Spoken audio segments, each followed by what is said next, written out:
आपको पता है मेरे पास कुछ ऐसे कमेंट्स आते हैं, लोग मेरे से पूछते भी हैं पर्सनली कि आप बहुत ज्ञान की बातें करते हैं,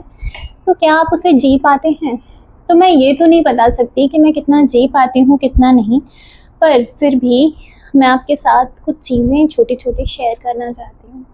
कि जब हम किसी विद्वान के, किसी ज्ञानी के, ऋषि मुनियों के ग्रंथों को, पुस्तकों को या कहीं से सुनकर, समझकर उनको ग्रहण करते हैं, उनको समझने का प्रयास करते हैं और उसके बाद जब हम उस पर विचार करते हैं, कोई ऐसी घटना हो गई हमारे जीवन में, कोई ऐसा किस्सा हुआ जिससे हमें वो ज्ञान, वो चीज़ जो हमने पढ़ी थी, समझी थी, सुनी थी, वो हमने अपने जीवन में उसको समझा, उस घटना के थ्रू उसको करने का प्रयास किया, तो वो फिर क्या होता है कि एक बार तो हमने उसको पढ़ा तो हमारे माइंड में गया, दूसरी बार हमने उसको विचार किया तो दूसरी बार हमारे माइंड में वही चीज़ रिपीट हुई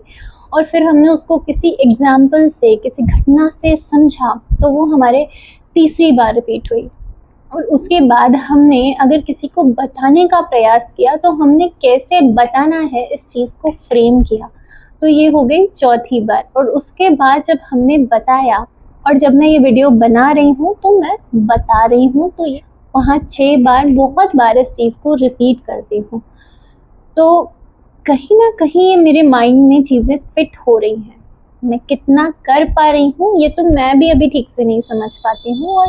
मैं करने का पर पूरा प्रयास करती हूँ, क्योंकि जैसे हमारे विचार होते जाते हैं वैसे ही हम अपनी वाणी, अपने कर्मों में, जैसे मेरे अंदर जो विचार आया मैंने उसे वाणी के थ्रू आपको बताया, वैसे ही वाणी जो है वो हमारे कर्मों में आती जाती है। जो हम सोचते हैं, जैसा हम बोलते हैं, वैसे ही हम होते जाते हैं, वैसे ही हमारे काम होते जाते हैं और फिर वो काम जैसे होते हैं वैसे ही हमारे विचार होते जाते हैं। ऐसे करके हम पूरा अपना अस्तित्व बना रहे होते हैं।